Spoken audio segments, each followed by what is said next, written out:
Shabbat Shalom. So there are two main jokes that go along with Pesach. One we covered last night, which is, "Oi, it takes so long to clean. There's so much cleaning. It's hard, it's hard, it's hard. My lament, my lament." You can check the video recording after Shabbos. But the other one, which is even more famous, so famous that they have named a movie after it, takes place during the Seder. And that comes from the lament of the Seder, from the heartfelt plea from everybody to whomever is leading that Seder. The ultimate question, the real question of the Seder night: when's dinner? When do we eat? When do we eat? It's going on and on. You know, Safta, Saba, do we really need to do all of this? Can't we skip a few pages? I mean, come on. How many times do we have to say we were slaves and then we got out? We were slaves and we got just come on. Where's the matzo ball soup? And I understand that feeling. Growing up with a Jewish educator leading our Seder, it certainly could feel as a child that dinner was a long way off. But, which is always worth waiting for. But when you go back and you look through the Haggadah, when you look through the structure of that Seder night, there is a single goal throughout the entire evening that takes time. Not only does it take time, but it takes multiple approaches. And indeed, this is why the whole four children were included in the first place, to remind us that different people would need to be approached differently to achieve that goal. And that, like I mentioned in the Torah introduction, just because one piece of text doesn't work for you so great, it might be working for someone else perfectly, and the Seder should be including multiple types of people, so we need more and more and more. But if we don't know what that goal is, then we may miss it. And then, indeed, the service may feel a little tedious while waiting for dinner to be served. What is the singular goal of the Seder? It's not just to fulfill the mitzvah of matzah and to have maror. What is the singular goal of the Seder? To tell the story. That is the apparatus of the Seder, but it is not the goal of the Seder. Which is to say, if we were merely to recite the story, and unfortunately I have been at Starim where that was their singular goal, to merely recite the Haggadah in its totality, but not to understand the purpose, then our Seder has failed. There is actually a goal stated within the Seder that we should understand. Yes? To view yourself like you came out of Egypt. Bingo! To view yourself as though you came out of Egypt. It is to personalize the experience. It is to feel redeemed. It is to feel saved on that night. Now, let me first clarify, because that last word in particular, unfortunately, has a lot of baggage within Western civilization. When Judaism says you will feel saved, and you were saved, you were brought out of Egypt, it was you that God delivered, you were redeemed, what salvation are we discussing here? Personal, right? But what does saved look like? What is the flavor of salvation in Judaism? Because I'll give you a hint. It has nothing to do with fire and brimstone. It's freedom. More than freedom. It's an end to human suffering. It's identity. Well, identity is certainly a part of it. To allow our identity to be free is necessary, because anyone whose identity is being crushed and oppressed is suffering. Salvation in Judaism is very tactile. It is very tangible. It is not about some access to a spiritual realm beyond this physical world. It is this physical world made right so that humans don't have to suffer. Mostly from what humans are doing to each other in the story of the Seder, but we also look for an end to suffering of other types of problems too. And that is the ultimate goal of the Seder, that we should feel that we now live with less suffering than had we not been redeemed from the land of Egypt. How do you get that in the right frame of mind? Well, first of all, think about whatever it is that you are currently suffering from, whether it be bad back, bad feet, I have to go to the doctor, I take insulin, whatever it might be health-wise. Whatever it might be relationship-wise. Oh, my boss, my coworker, my neighbor, there's so many problems. My family is fighting about X, Y, and Z. Take all the different things that can cause suffering in the modern world. You've lost your job. You have had multiple repairs on your car. Your bank account is overdrawn. You are worried about what you're going to do for tomorrow, for next week, for next year. All of the types of sufferings that we still have in the 21st century. Now take all of those and imagine somebody is standing behind you with a whip, lashing you for not making enough bricks. Is your suffering more or less in that situation? A lot more, right? When you are a slave, every other problem that you can imagine or that you currently experience is worse. That is the primary truth of the Seder. That had we not been redeemed from Egypt, had we not been saved from Egypt, all of your regular suffering would still be there, added on top of the slavery of Egypt. And you might be thinking, yeah, but why would I be a slave in Egypt just because of, some change in history 3,000 years ago? Well, it was because of the revolutionary idea that Judaism began to spread across the world, that maybe enslaving people like Egypt was doing was not such a great idea. And had that idea not been seeded into the global consciousness, well, who is to say that you wouldn't still be a slave somewhere? There is a very good likelihood that, in fact, you, your children, your families would still be slaves, were it not for Egypt. So when you look at the problems of your life, just imagine how much worse they would be as a slave. Recognize that on the Seder we are celebrating that our slavery is gone, and therefore our suffering is diminished. It makes things a little bit more palatable. Whatever the problem might be, at least I'm not a slave. At least I'm not a slave. But I want to also advocate that when we look at the Exodus as happening to us, when we look at it as being a personal moment, that we not only take the perspective of Israel. Now, this radical notion is that you should take also the perspective of Pharaoh and of Egypt. Because if you don't, then you're going to fail to understand how the message of the Exodus continues to reverberate and have power in the modern world.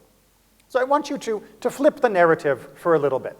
Imagine you are Pharaoh, you are Egypt. Well, Pharaoh considered himself Egypt, so that's not too hard.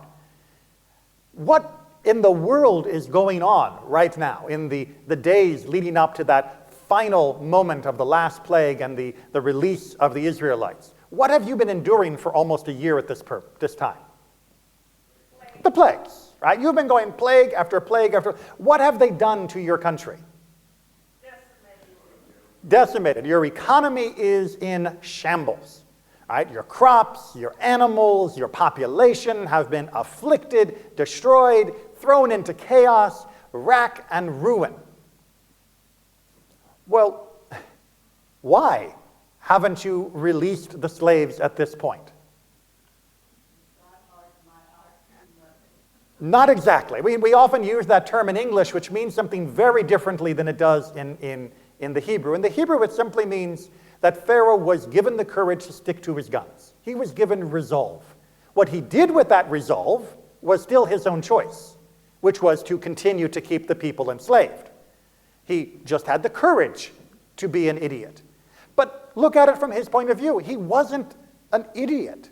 Okay, fine. There had been attacks on his crops and attacks on his people and their health, but you're still asking him to fundamentally alter the entire structure of his society for the benefit of the Hebrews. You're asking him to say, you know what, these people who have been in bondage to us, who have served us, and whom we view as such a threat that we killed all of their male children during one period, you know what, they're fine. Let them just do what they want to do. It'll all be good. Not only will we somehow survive the imagined military threat that they pose to us, but all of the economic output that they currently generate for our community, for our nation, all of those store cities that they are out there literally slaving away to build, we can do without them. Or we can just hire independent contractors. It'll be perfectly fine, no problem. Can you begin to see why Pharaoh was a little reluctant? And why the rest of the nation too? God wasn't just asking them to let the people go. He was asking Pharaoh to fundamentally alter his worldview and the economic structure of his entire society. Well, I've got news for you. The economic structure of a society is the economic structure of the society because it is working for at least those with power in society. Let me repeat that so that you understand. If there is a current system in place, it is in place because it is working for someone, and that someone is usually those who have the power to change the system. And they have chosen not to change the system because the system is working just fine, thank you very much, because I've got power. Right? You don't change a system that actually has been rewarding you by putting you at the top of that system. Yes?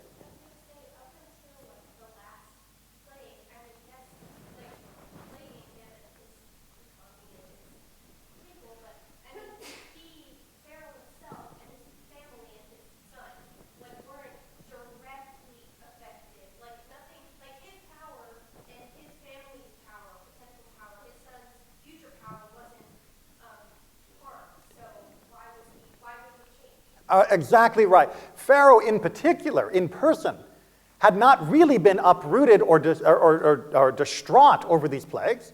Yes, his nation may have been suffering, but does anybody here think that Pharaoh was going to bed hungry just because the frogs had eaten a bunch of crops and the locusts had eaten the leftover and the hail had destroyed what was coming next? Do you think Pharaoh was going to bed hungry that night? Other Egyptians? Sure. Pharaoh, not so much. Do you really think the wild animals were getting into his household? Probably not. So indeed, Pharaoh had even less reason to change because he himself was less harmed by these plagues. But it is not just about the harm, because even had he been harmed, he still could not make his mind understand that maybe it was the right thing to do, to let these people go, to allow them to have that freedom, to give up the economic benefit that comes from their servitude, and to risk them turning around and forming an army with fifth columnists and others to attack the rest of Egypt.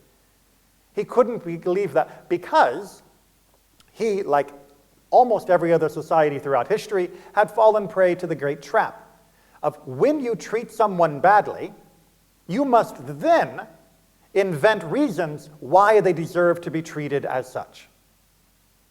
If you treat someone awfully, you will come to hate them, even more than they hate you.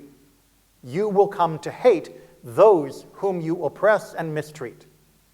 Because if you don't, well, am I the baddie?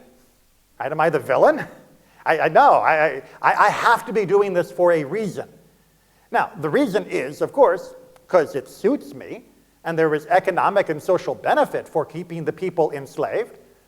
But I can't give that narrative to myself, because that's uncomfortable. So instead, they are dangerous. Instead, they are diseased. Instead, they are immoral. They are unwilling to adapt. They are corrupt. They will corrupt us. They're not ready. They're not mature enough as people. You could not trust them to look after their own interests. We're being beneficent to these almost childlike fools that we're taking care of. Time and time again, excuses across the globe have been used to justify the oppression that was already decided the moment somebody realized it could serve them. And Pharaoh had not let go of those created myths about those that he was oppressing. So, having chosen to exploit others, he then becomes locked into a narrative that they deserve that exploitation, which prevents him from seeing the exit away from that exploitation. Which means it doesn't get better until it gets a whole lot worse. Until the plagues unravel his society and he no longer has the capacity to hold on to them. And his last attempt at the sea ends with a deluge, wiping his power away. It's hard. When we look at the Exodus from his point of view, we can almost feel sympathy because we have seen this played out again and again, and not only in the despots, authoritarians, and totalitarian dictators around the world. We all become trapped in narratives of this making. We all have some aspect of our life that's working just fine for me, thank you very much. And someone else is picking up the brunt of it. Whether it be the intern at work that, gets a little extra work to make my life easier. But hey, it's a learning experience for them. It's going to look good on their resume. Or whether it be the neighbor who, yes, they are not always keeping track of the rubbish putting out. So, I piggyback off some of the things they need to throw out and throw some of my things into their bin too, rather than having to worry about making that pickup for myself. I mean, after all, why not? They're not really nice to me. Remember that time their dog left that thing on my lawn? They owe it to me. Or if you were a boss, I'm not sure that we need to raise the wages right now. I mean, after all, they're lucky to have a job, aren't they? I mean, if they were better skilled, they'd have a job somewhere else. So really, I'm doing them a favor by keeping them in this current position at that current rate. In fact, I'll make them a manager. That way we don't have to worry about keeping track of overtime. Time and time again, we make these stories for ourselves in our own petty fiefdoms of our life, divvying up the housework, deciding allocations within families of family budgets, dealing with discussions of broader family issues, of who's going to look after which parent, who's going to help whom in which retirement, who's going to get priority for the university fund in the family.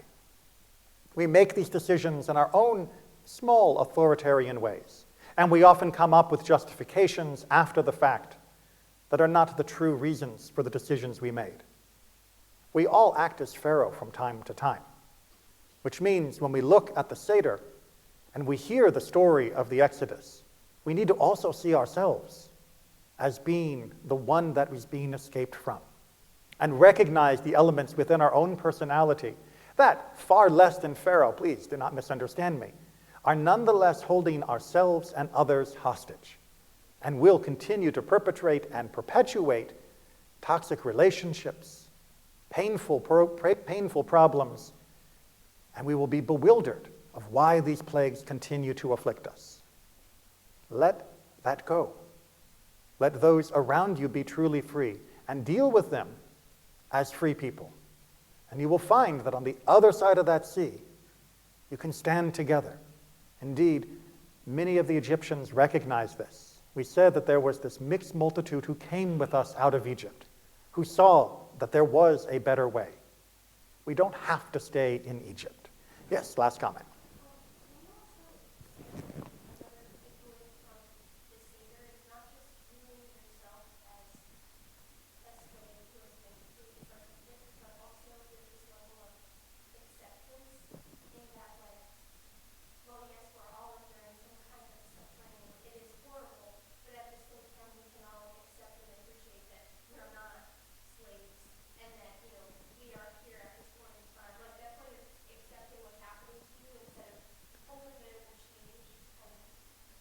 So yes, there is an element, as I mentioned at the beginning, of, hey, at least I'm not a slave, of feeling the level of freedom that we do enjoy.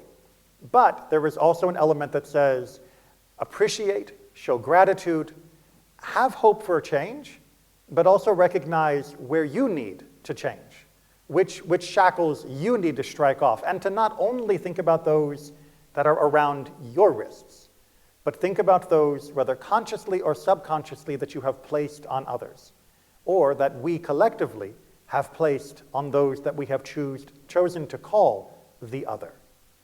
Shabbat Shalom.